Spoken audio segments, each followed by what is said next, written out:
dar um exemplo disso que a gente tá falando. Muitas vezes na vida a gente fala, vai acontecer tal coisa se Deus quiser. Quando a gente fala se Deus quiser, eu tenho certeza que muitas pessoas estão dizendo se Deus quiser, mas não está pensando no se Deus quiser. Ele quer que Deus pense como você, Sim. não que você pense como Deus. Tem muitas pessoas que falam, se Deus quiser, isso vai acontecer, e se não acontecer? Você está realmente tranquilo com isso? Você entende que Deus está tudo bem? Então, no caso de uma situação como aquela, meu filho vai sobreviver? Se Deus quiser. Se eu digo se Deus quiser da boca para fora...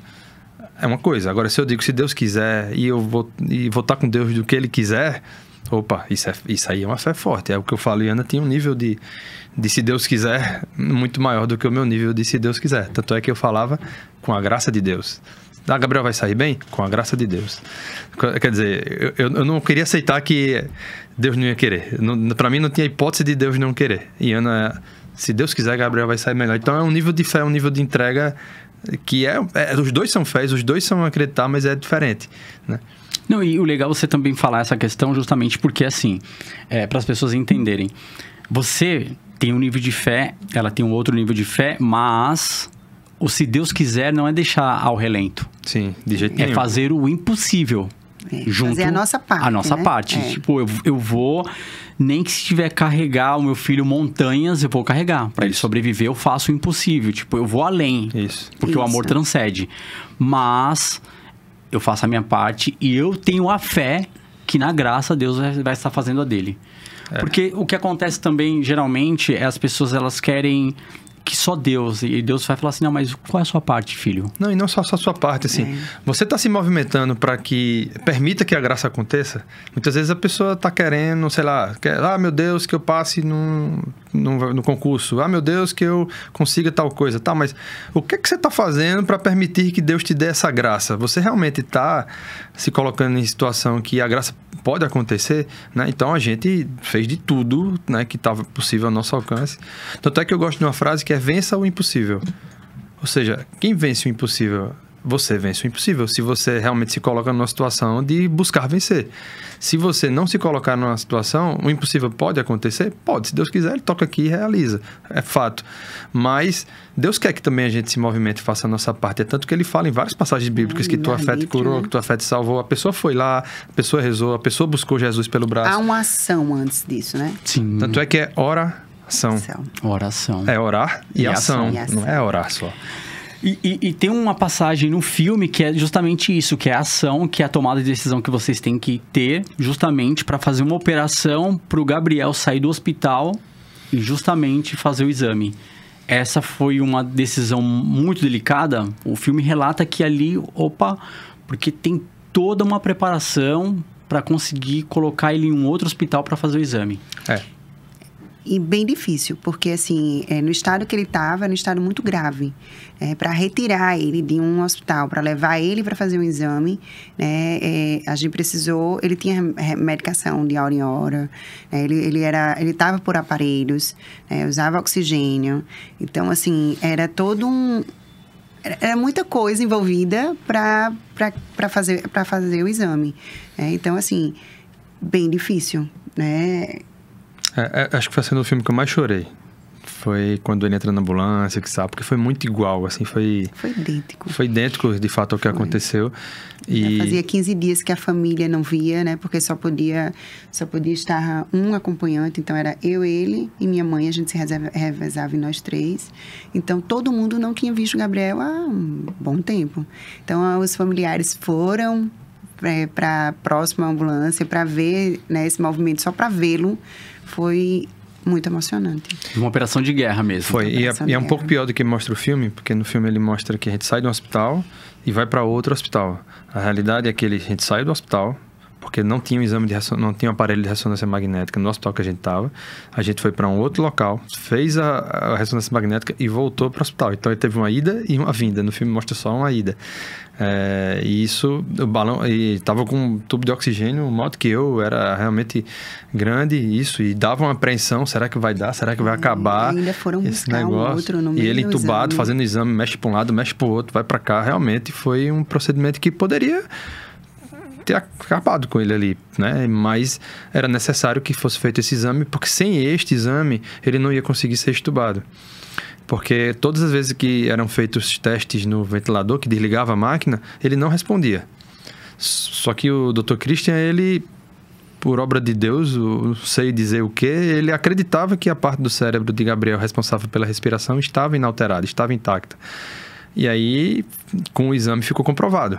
E a partir deste exame, os médicos decidiram fazer uma tentativa de tirar o tubo, mesmo com a sala de cirurgia pronta para ele fazer uma tracostomia. Quer dizer, os médicos ali estavam na situação de, a gente vai tentar, porque eu estou com o exame aqui me dizendo que está ok, então não foi irresponsabilidade, tinha um exame, mas a gente está ciente de que toda vez que a gente testou deu errado. Então, vamos tentar de vez, e se ele não respirar, a gente entuba de novo e já entra no bloco cirúrgico para tirar.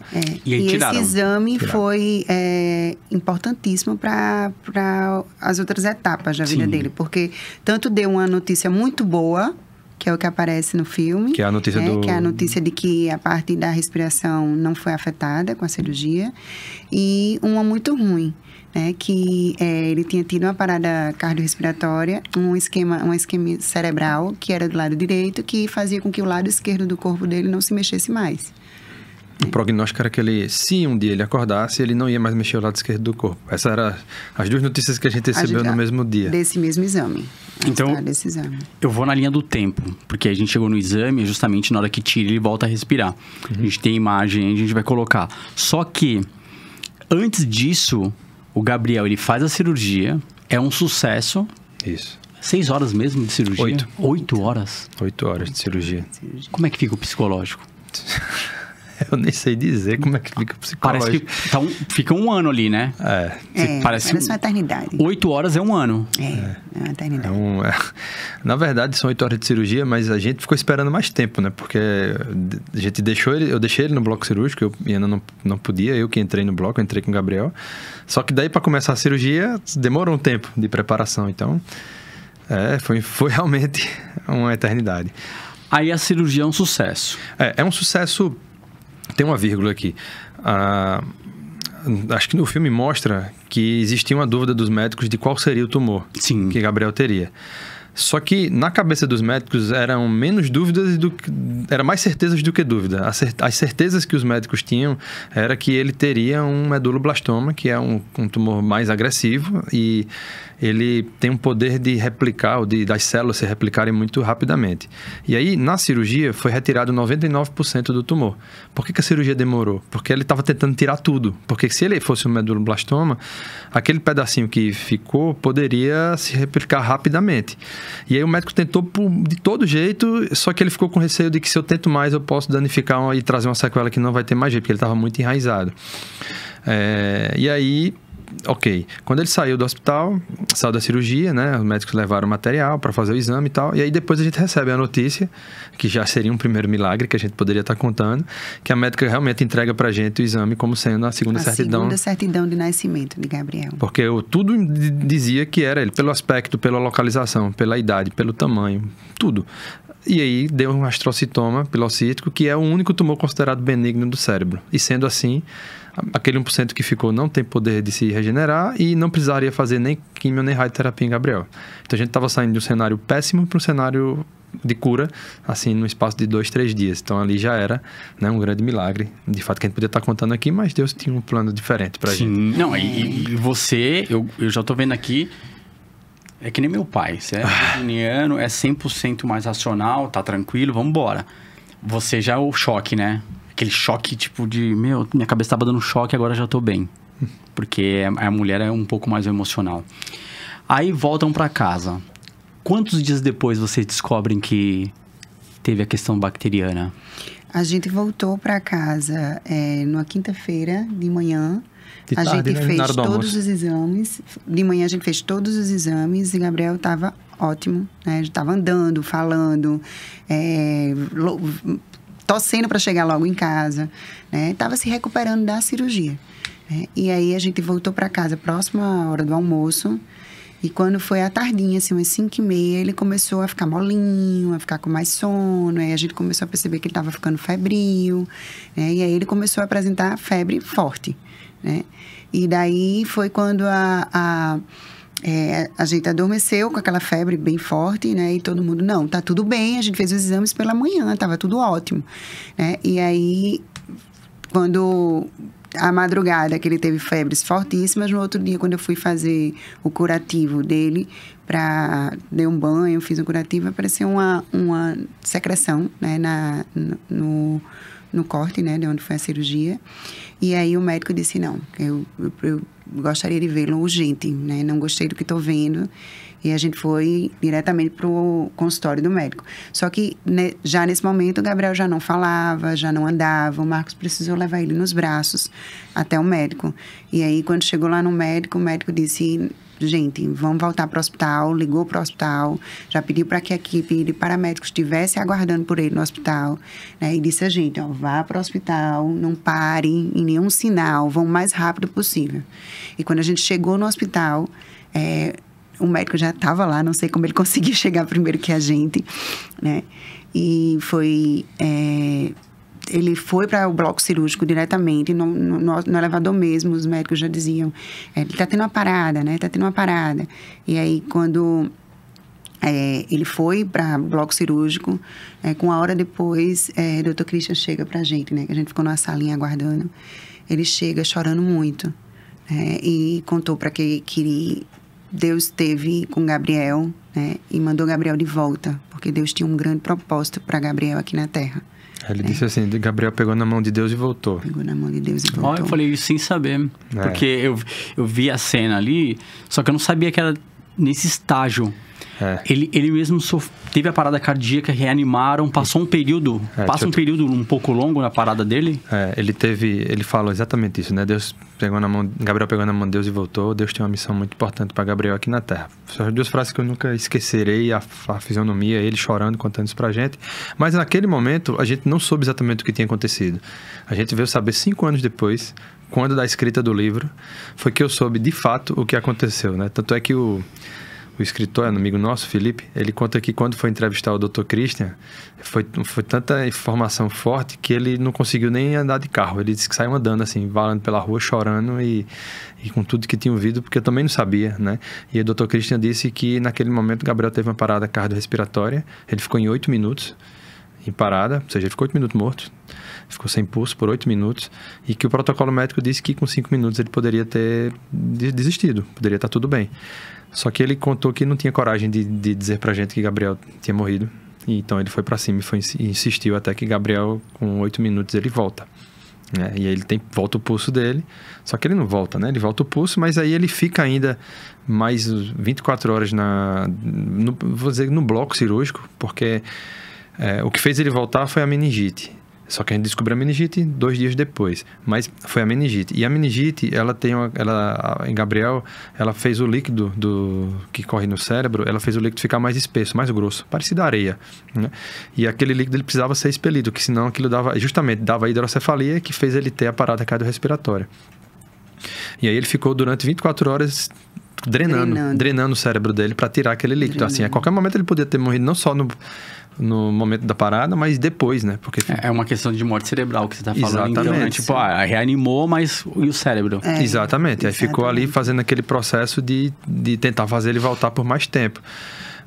E aí até que voltou, eles deixaram um dreno lá na cabeça de Gabriel durante todo o período que ele ficou na UTI.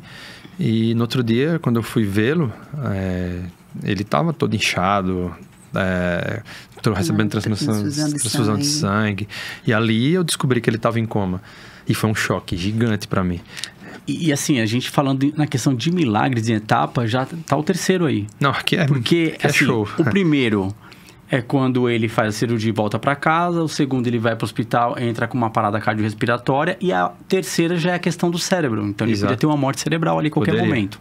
Poderia. Aí a quarta já seria as sequelas. 8 minutos sem oxigênio, sem respirar. Não, o prognóstico era que ele tivesse todo, assim... Estado vegetativo. Eles falaram. Falaram que, na verdade, falaram coisas como... Ele pode nunca mais acordar do coma. Era uma hipótese. Né? A gente tem relatos de pessoas que tiveram o que ele teve, que estão em coma há meses, anos, e que não voltaram. A gente tem relatos de pessoas que passaram pelo que ele passou, mas que nunca mais andaram. Tem pessoas que ficaram surdas, cegas. Tem várias, são várias as sequelas, né? E Gabriel chegou a ter todas elas. Ele ficou sem andar, ele ficou sem ver, ficou sem falar, tudo, sem comer, não tinha nenhuma. Só que Deus nos permitiu viver estes milagres diários, né? Vamos chamar assim. Reconquistar, né? Ele reaprendeu tudo. Ele reaprendeu tudo. Ele reaprendeu tudo. Quando descobriu, né, que ele poderia respirar, né, foi quando foi para a tentativa da retirada do tubo, né? E aí, quando retirou esse tubo, a cada dia... Eu não digo dia porque eu acho que é muito... A cada segundo, Deus dava um presente pra gente de alguma coisa dele voltando, né? Só que foi no tempo de Deus, né? Ele tirou o tubo, mas ainda permanecia de olhinho fechado. Depois abriu o olhinho, né? E aí abriu o olho, mas ficou aquele olhar vago. Né? Continuou sem se alimentar, sem se mexer. Daqui a pouco mexeu uma mãozinha, né? Então, a cada dia a gente tinha várias descobertas de alguns sinais dele voltando a ser ele, né? É muito sutil, né? É uma vitória, é um jogo, como se fosse um jogo. A parte mais impactante que você falou foi a hora que ele estava entubado. Foi essa outra cena. Foi essa daqui? Não, foi. Essas são fortes, mas aqui ele entra na ambulância. Aqui a gente tá entrando com ele na ambulância. Aqui, na verdade, não é a cena como um retrato. É aquele dia ali, né? Aquilo que foi acontecendo. Ele sai do hospital, a gente naquele clima de tensão, acompanhando ele, indo para um outro hospital, sai de lá, as pessoas da família vendo ele pela primeira vez, todos em estado de choque, porque não tinham visto, chorando. A aparência, né? A aparência dele estava muito diferente. Ele saiu de um jeito de casa e estava voltando naquele momento ali que as pessoas estavam vendo, era o primeiro impacto, né?